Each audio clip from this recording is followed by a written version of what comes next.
SC/ST വിദ്യാർത്ഥികളുടെ ഉന്നത പഠനം പ്രതിസന്ധിയിൽ ഗ്രാന്റ് സ്കോളർഷിപ്പ് 1 വർഷത്തിലേറെയായി ലഭിക്കുന്നില്ല എന്ന് വിദ്യാർത്ഥികൾ പറയുന്നു. കോളേജ് ഹോസ്റ്റൽ ഫീസ് അടയ്ക്കാൻ കഴിയാതെ പലരും പഠനം പാതിവഴിയിൽ ഉപേക്ഷിച്ചു. ഗവൺമെന്റിൽ നിന്ന് കിട്ടേണ്ടത് 3000 രൂപയാണ്.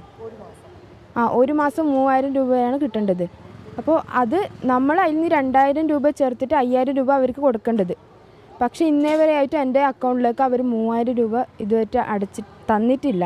നമ്മൾ അങ്ങോട്ടേക്ക് അപേക്ഷ കുറേ കൊടുത്തു, നമ്മൾ കുറേ അന്വേഷിക്കാൻ പോയി, വന്നു തിരിച്ചു പോയി, അങ്ങനെ കുറേ ഉണ്ടായി.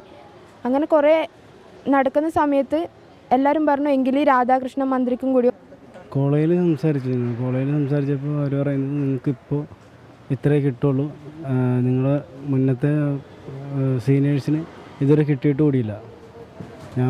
ഞാൻ സെക്കൻഡ് ഇയർ ആയപ്പോഴാണ് ശരിക്കും അവിടെ കോഴ്സിന് ഈ ഗ്രാൻഡ് അലൗഡ് ആയത്.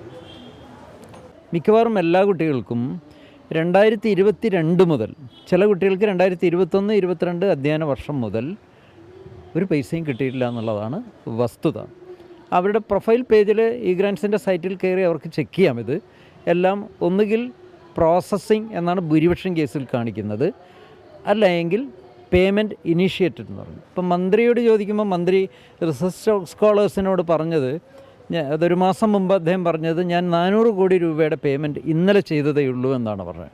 പക്ഷേ ആർക്ക്, ഏതെല്ലാം കോഴ്സുകൾക്ക്, ഏതുവരെയുള്ളത് എന്ന് അദ്ദേഹം വെളിപ്പെടുത്തിയിരുന്നില്ല. ഒരുപക്ഷെ അദ്ദേഹത്തിന് അറിയാത്തതായിരിക്കാം. വിനിത വിജി ചേരുന്നുണ്ട് കൊച്ചിയിൽ നിന്ന് വിവരങ്ങളുമായി. വിനിത, തീർച്ചയായിട്ടും ഇവരുടെ ഒരു പ്രശ്നങ്ങൾ, കുടുംബ പ്രശ്നങ്ങൾ, സാമ്പത്തിക ബാധ്യതകൾ, ഇതൊക്കെ കണ്ടു തന്നെയാണ് അവരെ സമൂഹത്തിൽ ഉന്നതിയിലെത്തിക്കാൻ ഇത്തരം ഗ്രാൻറ്റുകളൊക്കെ തന്നെ നൽകുന്നത്. എന്താണ് ഇപ്പോൾ സംഭവിക്കുന്നത്? തീർച്ചയായും പ്രവിധ സൂചിപ്പിച്ചതുപോലെ തന്നെ നിരവധി പ്രതിസന്ധികൾക്കിടയിൽ നിന്നുകൊണ്ട് തന്നെയാണ് ആ വിദ്യാർത്ഥികൾ ഈ ഒരു പഠനവുമൊക്കെയായി മുന്നോട്ട് വന്നത്. അവർ പലരും നമ്മളോട് പറഞ്ഞത് ഇതുവരെ എത്തിയത് തന്നെ ഒരുപാട് പ്രതിസന്ധികൾ മറികടന്നുകൊണ്ട് തന്നെയാണ്. നിരവധി പ്രശ്നങ്ങൾ ഉണ്ടായിരുന്നു, അതൊക്കെ മറികടന്നുകൊണ്ട് തന്നെയാണ് ഇപ്പോൾ ഇതുവരെ എത്തിയിരിക്കുന്നത്. പക്ഷേ ഈ ഒരു ഘട്ടത്തിൽ സർക്കാരിൽ നിന്ന് ലഭിക്കാനുള്ള ആ ഒരു തുക ലഭിക്കാതെ വരുമ്പോൾ ഞങ്ങൾ ഇനി എന്താണ് ചെയ്യേണ്ടതെന്നാണ് അവർ പറയുന്നത്. പല കുടുംബങ്ങളിലും ഈ വിദ്യാർത്ഥികളുടെയൊക്കെ പഠനത്തിനായി എടുത്ത ലോണുകളുണ്ട്. ഒപ്പം തന്നെ അതിൽ നമ്മളോട് ആദ്യം സംസാരിച്ച പെൺകുട്ടി അതിൽ പറയുന്നത് ഈ റേഷനറി കിട്ടുന്നത് കൊണ്ട് മാത്രമാണ് മുന്നോട്ട് ഉള്ള ജീവിതം പോകുന്നത്. ഇതിനിടയിൽ ഈ 2000 രൂപ കൂടി ഇട്ട് 3000 ചേർത്ത് 5000 രൂപയാണ് അടയ്ക്കേണ്ടത്. ഇതിപ്പോൾ ഈ 3000 കൂടി ലഭിക്കാതെ വന്നതോടുകൂടി 5000 രൂപ അടയ്ക്കേണ്ട ഒരു സാഹചര്യം. അത് അവരെ സംബന്ധിച്ചിടത്തോളം അവരുടെ കുടുംബത്തിൽ നിന്ന് ആ 5000 രൂപ എന്ന് പറയുന്നത് വലിയൊരു തുക തന്നെയാണ്. അത് പ്രതിമാസം മാറ്റിവെക്കാൻ കഴിയാത്തൊരു പശ്ചാത്തലം തന്നെയാണ് ഉള്ളതെന്ന് പറയുന്നു. ഏതാണ്ട് 1 വർഷത്തിലേറെയായി കുട്ടികൾക്കുള്ള ഗ്രാൻറ്റ്സ് ലഭ്യമായിട്ടെന്നും പറയുന്നുണ്ട്. പല വിദ്യാർത്ഥികളും ഇതിനോടകം തന്നെ ഈ പണം നൽകാതെ വന്നതോടുകൂടി അവർ പഠനം നിർത്തി മടങ്ങിപ്പോവേണ്ട ഒരു സാഹചര്യം ഉണ്ടെന്നാണ് പറയുന്നത്. അതിലാദ്യം സംസാരിച്ച ഗീതാനന്ദൻ, അദ്ദേഹം തന്നെ പറയുന്നുണ്ട് ഏതാണ്ട് 100ഓളം വിദ്യാർത്ഥികളാണ് ഇങ്ങനെ ഇതിനോടകം ഈ പഠനം നിർത്തി തിരിച്ച് അവരുടെ നാടുകളിലേക്ക് പോയത്. മറ്റ് സ്ഥലങ്ങളിൽ നിന്നൊക്കെയുള്ള വിദ്യാർത്ഥികൾ ഉന്നത പഠനത്തിന് മറ്റുമായി എറണാകുളത്തും തിരുവനന്തപുരത്തും കോഴിക്കോടും ഒക്കെയായി വന്ന് നിൽക്കുന്നുണ്ട്.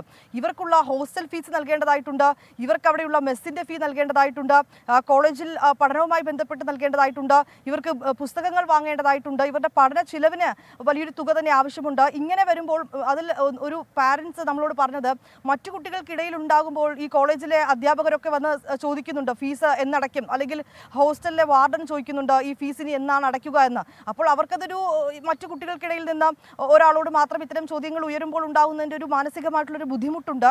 ഈ പ്രശ്നത്തിന് ഉടനെ തന്നെ പരിഹാരം ഉണ്ടാകണമെന്നുള്ളത് തന്നെയാണ് അവരുടെ ആവശ്യം.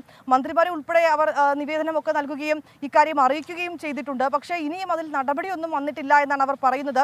ഇനി ഉന്നത പഠനവുമായി മുന്നോട്ട് പോകണമെങ്കിൽ സർക്കാരിൽ നിന്ന് ഈ ഗ്രാൻറ്റ്സ് ലഭ്യമാവുന്നതിനുള്ള നടപടികൾ കൂടി ഉണ്ടാകണമെന്നാണ് ഈ ഘട്ടത്തിൽ ആ വിദ്യാർത്ഥികൾ ഒരു ആവശ്യമായി മുന്നോട്ട് വെക്കുന്നത്. സ്മിത, ശരി വിനിത, ഏതായാലും വിനിത പറഞ്ഞതുപോലെ തന്നെയാണ് അവർക്ക് ഈ 2000 രൂപ 3000 രൂപ എന്നൊക്കെ പറയുന്നത് വലിയൊരു തുക തന്നെയാണ്. അത് എടുക്കാൻ ബുദ്ധിമുട്ടാണ്. പിന്നെ ഈ ഗ്രാൻഡൊക്കെ ഉള്ള സ്ഥിതിക്ക് അത് കൃത്യമായി തന്നെ കിട്ടേണ്ടത് അവരുടെ റൈറ്റ് കൂടിയാണ്.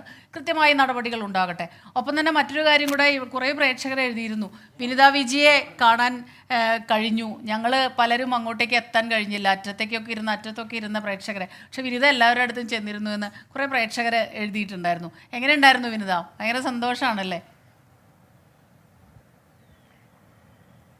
തീർച്ചയായും സ്മിത, വലിയ സന്തോഷം തന്നെയാണ്. നമ്മളിങ്ങനെ മോർണിംഗ് ഷോയിലൊക്കെ നിൽക്കുമ്പോൾ ഇങ്ങനെ വിശേഷങ്ങൾ ചോദിച്ച് ഒക്കെയുള്ള നമ്മുടെ പ്രേക്ഷകരുണ്ട്. അവരെയൊക്കെ നേരിൽ കാണാൻ കഴിഞ്ഞതിൽ വലിയ സന്തോഷം തന്നെയാണ്. എനിക്ക് തോന്നുന്നു കുറച്ചുകൂടി ഇമോഷണലി ഒക്കെ ആയി നമ്മളോട് ഒരു സ്നേഹം പങ്കുവെച്ച ആളുകളുണ്ട്. അപ്പോൾ എല്ലാവർക്കും നന്ദി. എല്ലാവരുടെയും സ്നേഹം ഹൃദയത്തിൽ സൂക്ഷിക്കുന്നുണ്ട്. Thank you Vineetha.